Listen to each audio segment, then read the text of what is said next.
എന്ത് പന്നികളാണ്? നാട്ടുപന്നികളാണ്.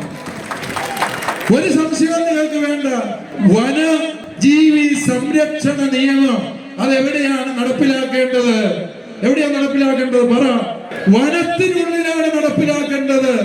ഞങ്ങൾ നികുതി കൊടുത്ത് ആധാരം ചെയ്ത് പട്ടയം മേടിച്ച് നികുതി അടച്ചുകൊണ്ടിരിക്കുന്ന കൃഷിഭൂമിയില് ഇനി ഒരു സർക്കാരിന്റെയും ഒരു വന്യജീവി സംരക്ഷണ നിയമവും അനുസരിക്കാൻ ഞങ്ങൾ തയ്യാറല്ല എന്ന് ഈ മലയോര ജനത സർക്കാരിനോട് പറയാൻ ആഗ്രഹിക്കുകയാണ്.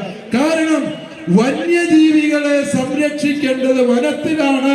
അതിനാണ് ഈ മഹാനായ ചീഫ് വൈൽഡ് ലൈഫ് വാർഡൻ ഉൾപ്പെടെയുള്ള വനം വകുപ്പ് ഉദ്യോഗസ്ഥർക്ക് നമ്മൾ നികുതി പണം കൊണ്ട് ശമ്പളം കൊടുത്ത് നിർത്തിയിരിക്കുന്നത്.